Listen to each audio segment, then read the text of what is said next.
Introduce our next speaker. Please give a round of applause to Ignacio Navarro. Thank you, thank you. Good morning, everyone. Uh, I just wake up, so this shit was too much. But it's the first talk, so it's okay. At least I can chill after this. Uh, I cannot see my slides, so let's see how it's going because I don't remember all slides. I'm Ignacio Navarro. I'm from Córdoba, Argentina. It's quite a long flight to here. It's my first time at Rootgon, so I'm super excited to be here today. I'm 27. I do some application security stuff for an insurance company in Argentina. Also do some ethical hacking stuff. After nito.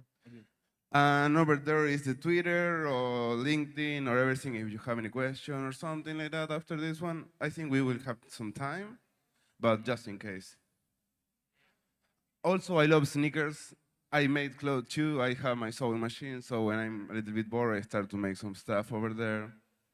I have some quite collection of sneakers too, but that's just a fun fact. We're gonna see today a little bit of introduction, some hacking tales that I did in February, January, the essentials tools, just a little bit of those. The disclosure, the different type of disclosure, what is a disclosure, and that. The impact, and a little conclusion or ending. Also, if you were wondering about the name of the talk, it is. So, a little disclaimer, because the stuff that I'm gonna show you is not the way that, it's not the only way to do disclosure, it's not just one reality about the stuff. You can do whatever you want at the end of the day. You can do responsible disclosure, false disclosure, self-exploit, and other stuff. That's up to you, so it's not just, I'm just gonna show you what I do and that stuff, and so what friends do too. Introduction. What is ethical hacking? There's different definition about the stuff. It's about what is good, what is bad. It's like say something like, okay, maybe this is good for me or that's good for other people. It's not to get money about the stuff. It's try to find the security from the attacker side. Also, there is a, that one is cool. It's from ketamine. Say, okay, what I'm doing now is just the same stuff that I do before the stuff, but now with authorization. Also, this is from the book, The Art of Exploitation, and it is cool because they say maybe the ethical hacking and cybersecurity is like taking from an art perspective and try to understand the different things. I like that definition. It's a little bit high, I think, but it's cool, it's cool. But also on Twitter, you cannot say a lot of stuff because if you say, no, I do ethical hacking. So you hate this disclosure? You hate all this type of disclosure? It's quite complicated to try to understand what the people like right now. Also, there was some beef at DEF CON this year during the Geo party, there was a guy who was playing with the microphone, turning on, turning off. He posted a Twitter saying, no, I am a hacker. I did the stuff just to show you that it was vulnerable. So maybe next year you can invite me to give some talk or something like that. I don't know if that's the way that stuff work, but it's okay. About the tales. Now we start all the gossip and all the stuff. Last year I had a talk about it was called Insert Coin, hacking arcades for fun. Basically, that's the GitHub link if you want to watch the whole talk later. But basically, it was 2,000 installation. It was an Argentinian company, and they were in more than 70 countries working. It was software as a service too for arcades, amusement park, bowling, and all the stuff. You can get all the data from the customer because the API was shit. You can charge some card, create your own stuff, charge some money for free too. They have some race condition stuff, so you can earn the same price multiple times.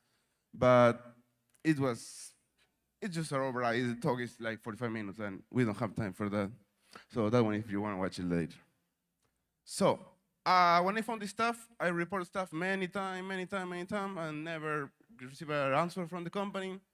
So I present the talk in besides Colombia, and the CTO texts me and say, hey, I saw that you are giving a talk about arcades and the stuff. It is not our arcade. And I say, yeah, it's yours. So we had a meeting in Colombia, in person, and we say, okay, let's do stuff together. And we start to work and say, okay, I want to write some reports and then I'm going to send it to you. We have the report, everything. I send it, 2 different reports because they have 2 different APIs. I send it and they never reply to me. I never get paid from the stuff and that shit. But it's okay. That shit happen always. So, in September, I think I presented the talk log in more than 15 countries, and in September they start to fix all the shit. But they still have some vulnerabilities over there because in Belgium they have a law when you can report some stuff like a responsible disclosure or coordinated one. So they start to fix some shit. So they start, but I never get paid or reply from that stuff. But also when I was writing this talk, I found that they have a new system. It's like a contactless system where you can scan a QR code, you can fund your account and that stuff, and you just pay the stuff in different vending machine or other system. So I just take a look a little bit to see what's going on over there. And the first stuff that I saw it was the certificate was expired. And I say, okay, that shit happen a lot. And then continue reading a little bit. And they were exposing the folder.git. Basically, you can get all the Git archives over there, all the Git files. So I downloaded with the Git dumper. And they have a lot of exposed key, like API key, API secrets over there.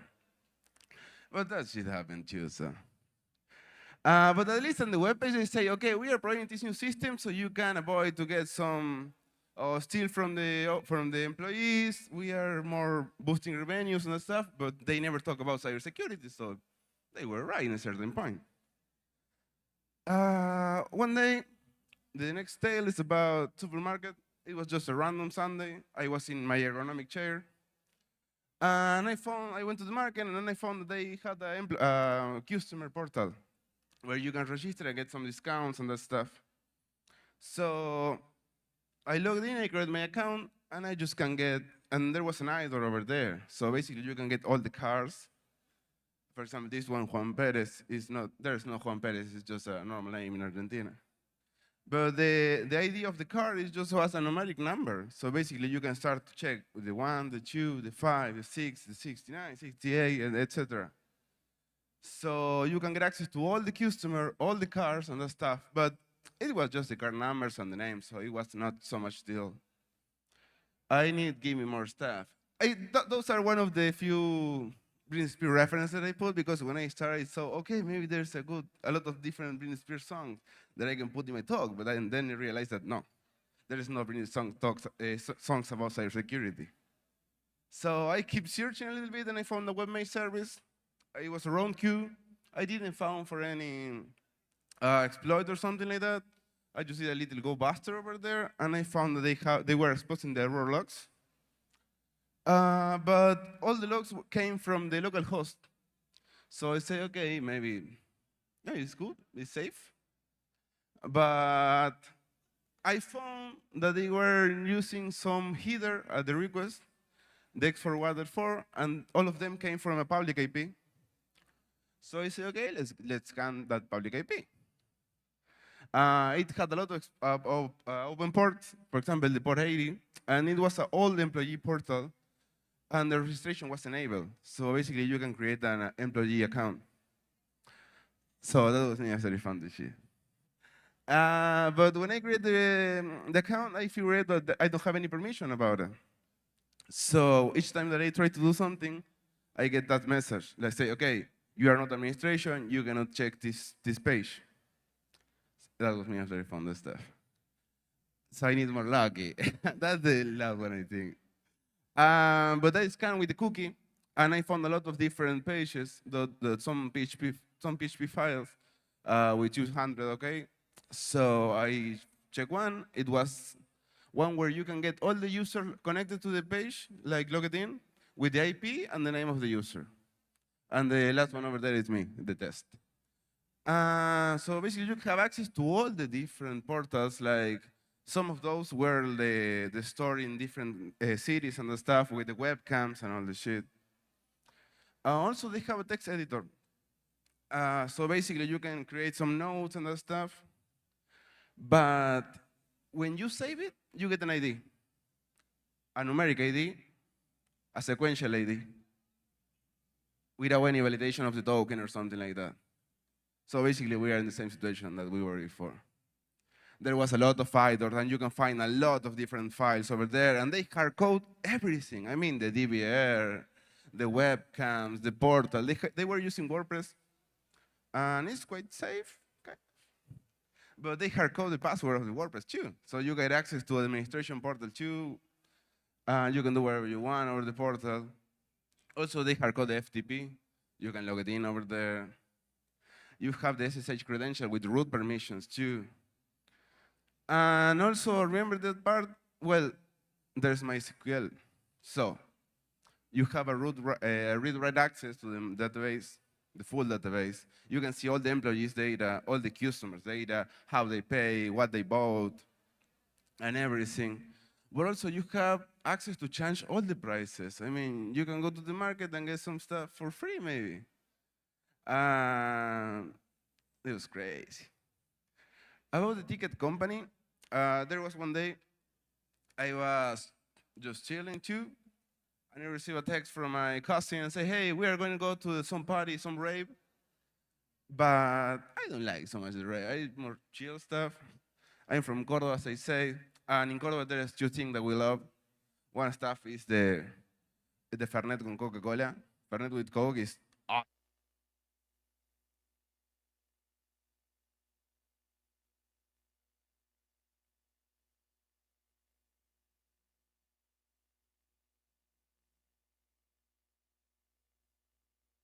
Perfect. The Fernet with Coca-Cola. And yeah, that shit was strong. And the other one is the cuarteto.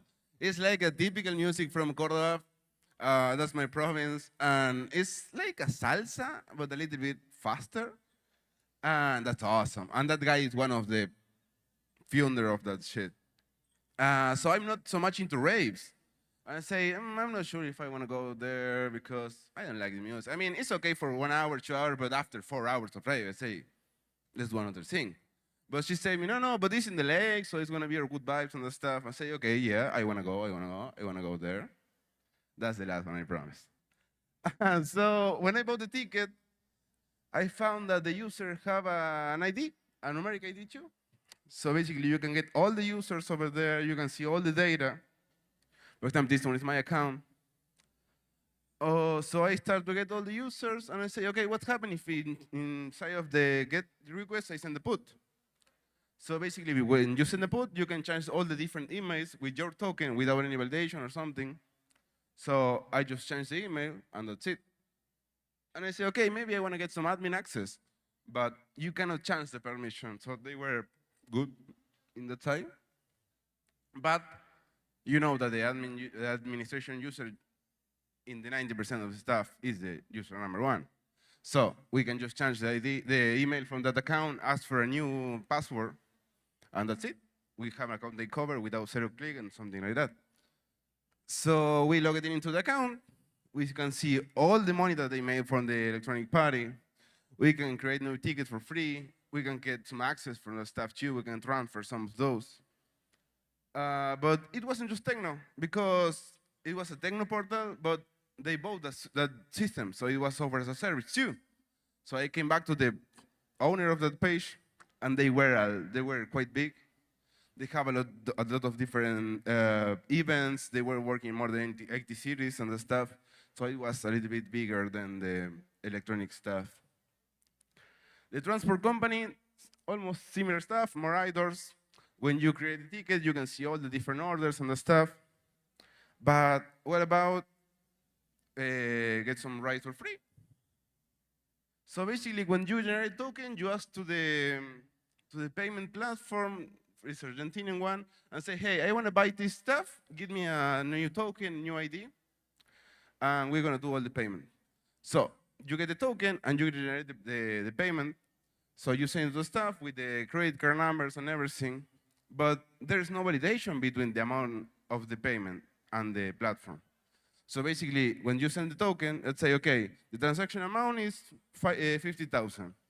But what's happening? We just change it and just put like 5.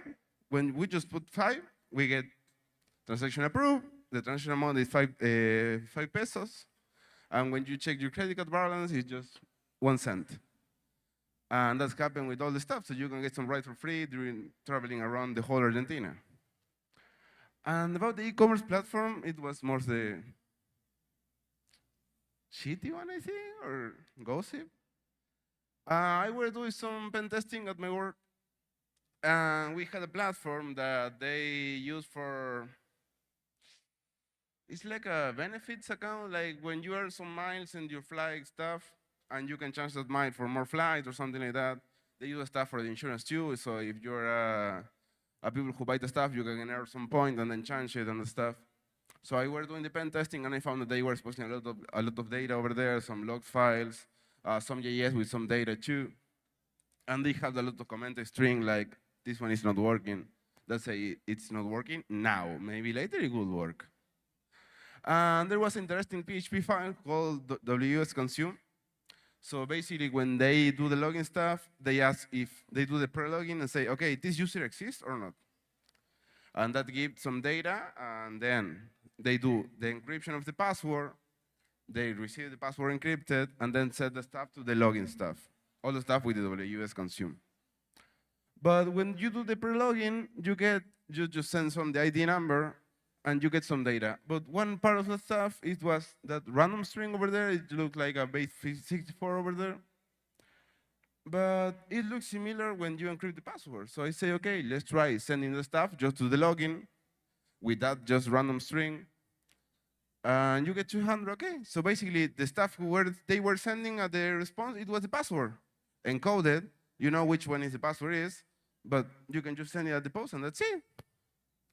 So basically, you can, oh, this shit over there. Basically, you can skip all the encryption part because with the pre-login, you can check if the user exists or not and just do the login stuff.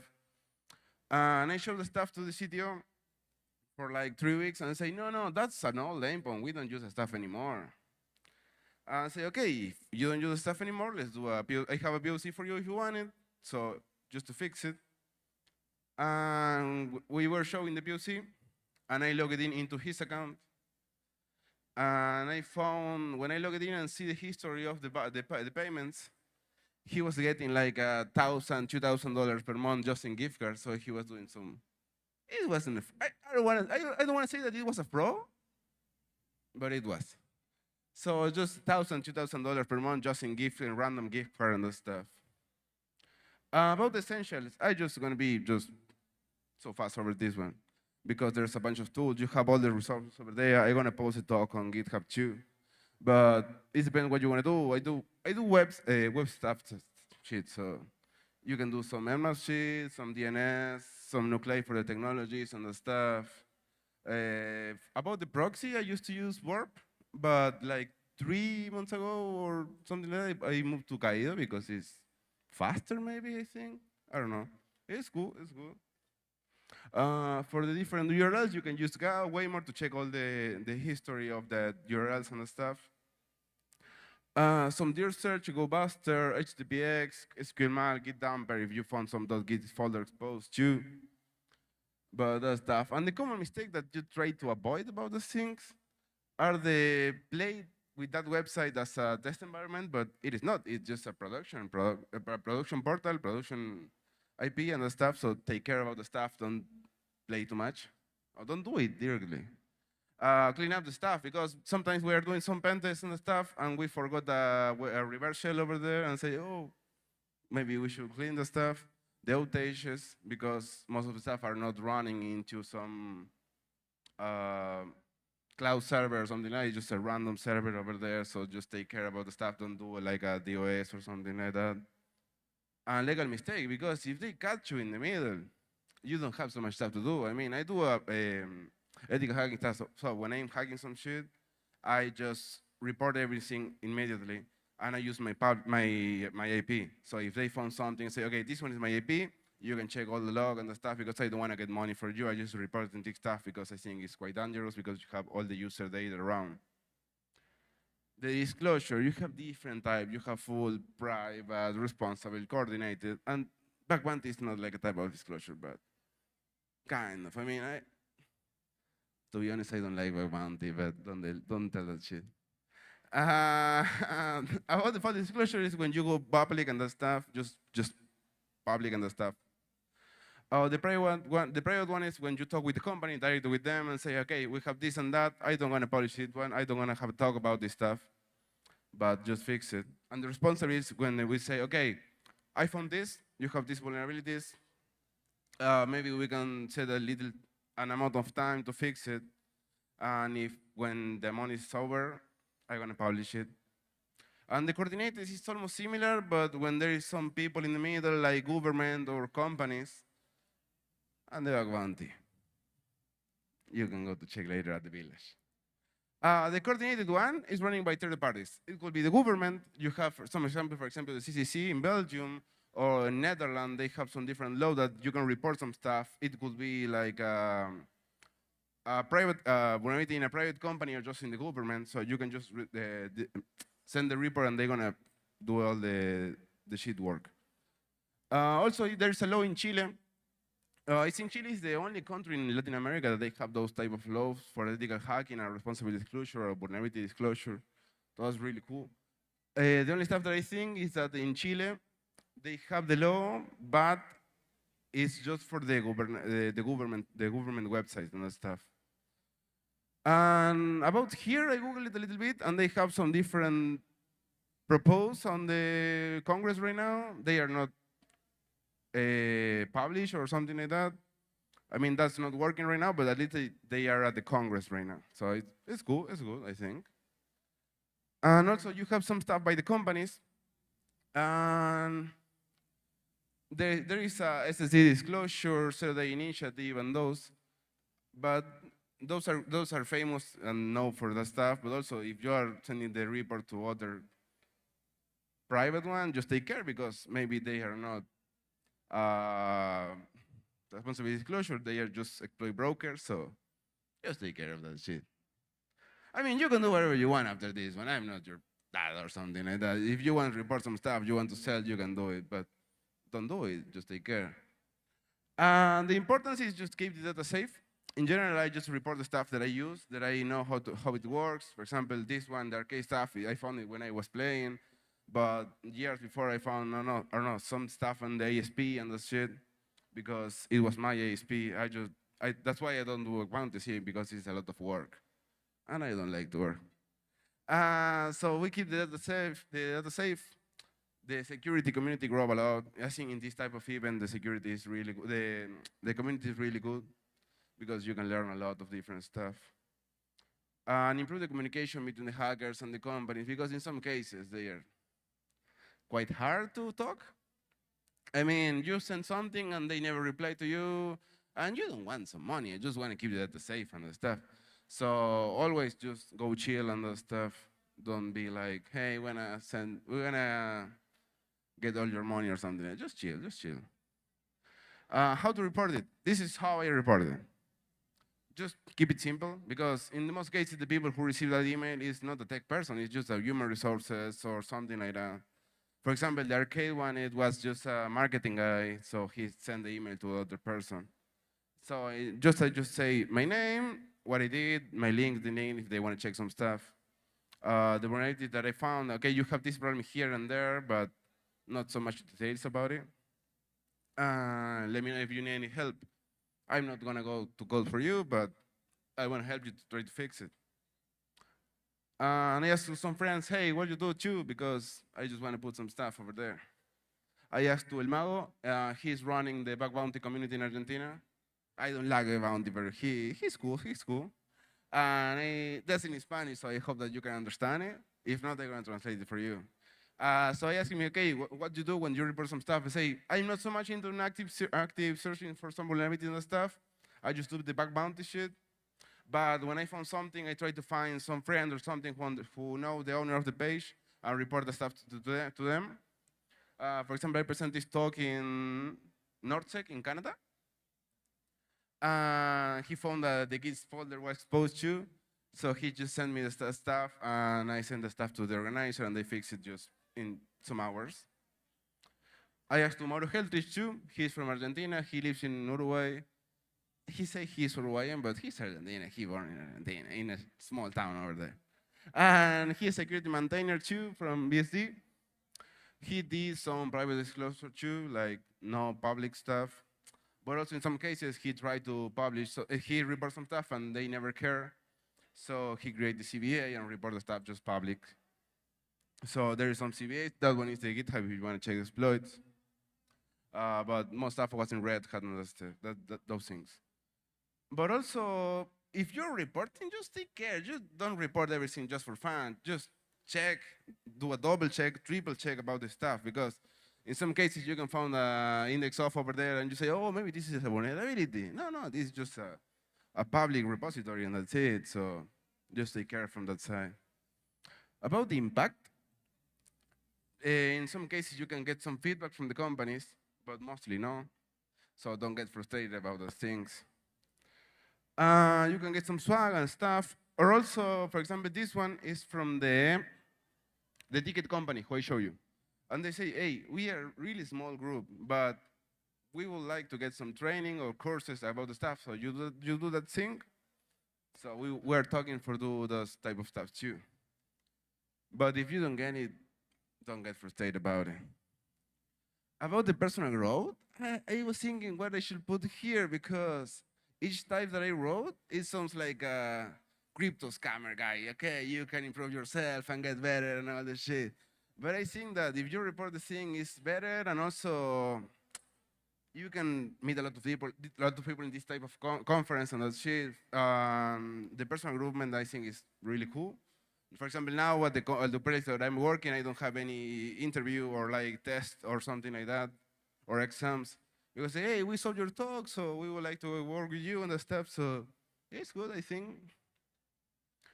And we are ending. And this year is the 25 anniversary of the again. So that's why the name of the talk too. I just figured out when I just present this stuff at Nordsec. And you just go hack some shit. I think if we are not curious now, then when? I think it's the time. But be patient from the other stuff that I told you. I mean, maybe you found some really good shit and then you reported stuff and no one cared. The owner, the company didn't care about the stuff. So just be patient. Don't get frustrated about all the things. The tech is good, but go touch some grass. I mean, the cybersecurity, the hacking is really, really cool, but I think the human being is more important than that shit, so don't spend the whole night just hacking and hacking and hacking. The picture of the guy with the hoodie, the black hoodie in the middle of the basement is not true, I think. So just go to this. I think this type of events are really good for those things, because you can meet a lot of people, learn about new stuff, old stuff. So let's interact with the people. I mean, I know it could be quite complicated for some of us, but just at least try it.